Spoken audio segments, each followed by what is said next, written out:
We've got some big dilemmas, some tough calls for you here for Fantasy Week 16 on FFT Express. Welcome, everybody. It's Adam and Dave. We got your questions. We're going to use your user questions to discuss some tough calls. So Monday Morning QB, I don't know how you got, that's a great Twitter handle. I don't know how you got that before anyone else. Is it Peter King? I don't think so. Tua or Anthony Richardson? Tua. And I know that we're all nervous after last week, and certainly the offensive line being a problem for Miami. And the matchup is really hard, and those are good reasons to sit Tua Tagovailoa. But I'm not sure if Anthony Richardson can complete, what do you have, like 17 completions, 18 completions last week? No way.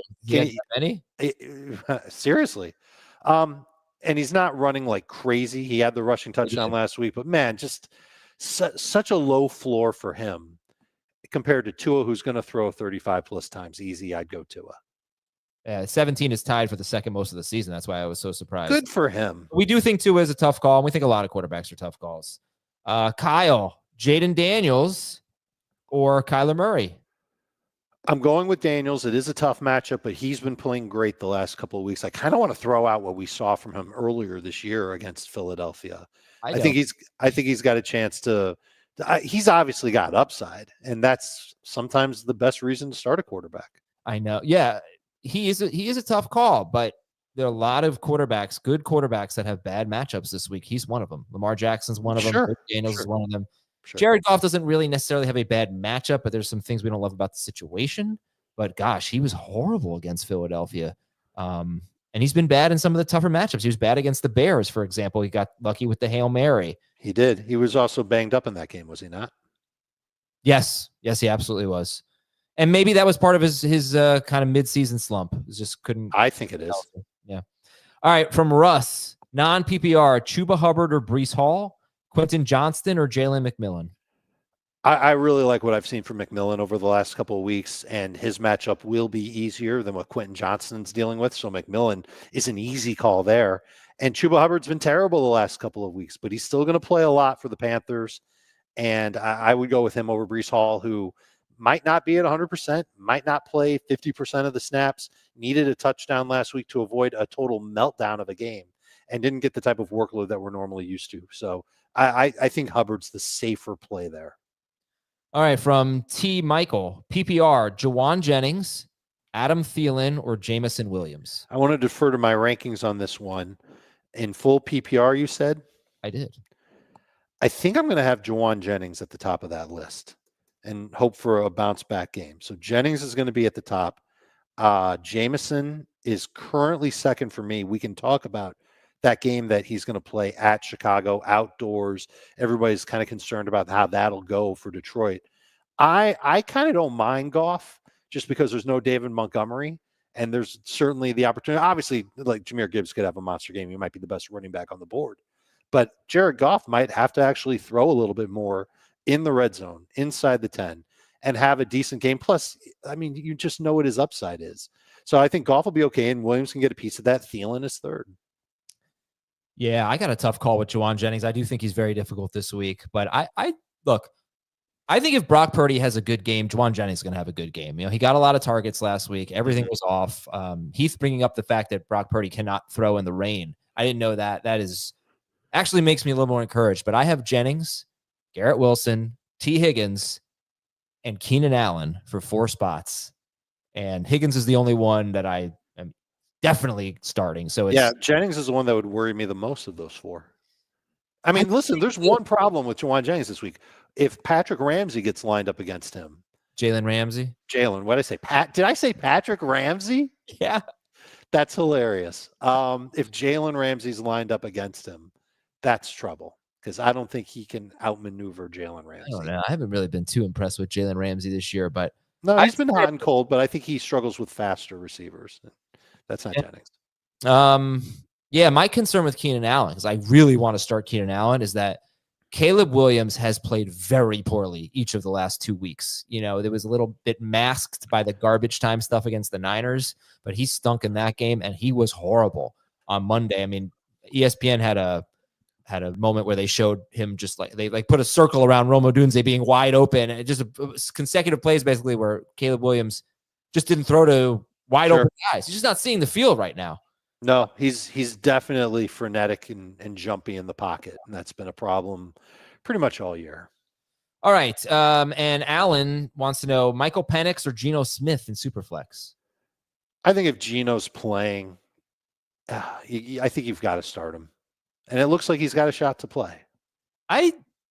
Man, he just hasn't been good. When has he delivered a good game? It's been a long time, and it's been few and far between this year. But I figure that they are going to be having. I figure that he's going to have to throw a lot, and maybe there's some decent production that can come of it. Listen, I think if this was going to be a more competitive game for the Falcons, and we thought that Penix had a shot to throw 33 times, Penix would be the easy answer. I'm impressed with him. If you couldn't tell from the main show, I'm impressed with Michael Penix. I think that I actually think it's a good move for the Falcons to turn to him and see what he can do. And if he can play anywhere close to like how Bo Nix has played, Jay Daniels have played, then they're going to be a playoff team. Like they are making their move right now. They might be peaking at the right time, but the matchup against the Giants suggests that they'll be able to run a lot. They don't have to lean on Michael Penix that much. He might throw the ball 22 times. And that kind of cuts into his upside quite a bit. Geno will throw 35 times against the Vikings. I don't know if the Falcons really have a chance to make the playoffs unless the Bucs stumble somewhere. But okay, yeah, I mean, they're only a game back of the Bucs, 2 out of the wild card. Okay, let's take a break here. Come back and finish up with more of your questions on FFT Express. This next one is from Double Blue. Garendo or Charbonnet? Charbonnet if Ken Walker is out. But if Ken Walker plays, I think Garendo's the answer. Bam Bam is in a full PPR league. Pick a flex. Addison, DJ Moore, Khalil Shakir. I think Addison is the flex. Foster has Derrick Henry or Brenton Strange in PPR. I know we're nervous about Derrick Henry. He hasn't been great lately, and he's not going to catch the ball. I don't think Brenton Strange is going to have another double-digit target game. And I think Derrick Henry, I don't know. I myself would have a hard time benching Derrick Henry in a fantasy playoff game. For Henry. Didn't you say Derrick Henry? If I did, I am very sorry because definitely. Oh, you know what? All right, I screwed this up because I even missed TJ Hawkinson. It's a tight end question. So it's Hunter Henry, Brenton Strange, or TJ Hawkinson. I'd go Strange. Okay, I would definitely start Derrick Henry over there. I was about to. Listen, man. Maybe there's something wrong with my head today because this isn't the first time on this episode. That's my much less on the main show where I thought I heard something different. Man, if you did not say Derrick Henry, I think I need to go see a doctor. All right. You know what? Let's read some questions from the chat here. You all have some good questions too. Okay. How about Derrick Henry for real this time, or Jerome Ford? Henry. And Brenton Strange or TJ Hawkinson? Strange. Keenan Allen or Terry McLaurin? McLaurin. Okay, that's it. McLaurin scored 2 points last time he faced the Eagles. Not concerned? No. Okay. Jennings, McConkey, or Charbonnet? It's Charbonnet if Kenneth Walker's out. Otherwise, it's who'd you say, Jennings or McConkey? You can't. So Jennings, McConkey, right? So you have to have enough confidence in Jennings to pass on McConkey because we're not going to know by Thursday. You're probably starting McConkey because if Ken Walker starts practicing on a limited basis, then you can't be sure that Charbonnet is going to be the main guy. So you'll start McConkey on Thursday. But is Jennings that big of a drop off from McConkey? Because I think he could be. I think I'd rather take the chance, wait it out for Charbonnet. You do that if Ken Walker doesn't practice on Wednesday and Thursday. And there was some optimism that Walker would come back this week. There was.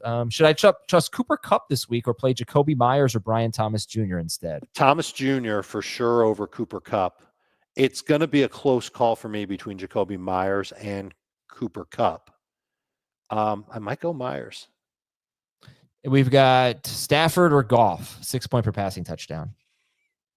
I have Goff higher for now. Rodgers or Kyler? Kyler. Goff or Daniels? I think I have Daniels over Goff. Not sure. That's a tough one. And start 3 of this group. Lamb, Brian Thomas Jr., Nico Collins, Terry McLaurin. The first 3. Okay. Thanks, Dave Richard. Thanks all of you for watching. No problem, Heath. Good to talk to you. Talk to you tomorrow on Fantasy Football Today Express.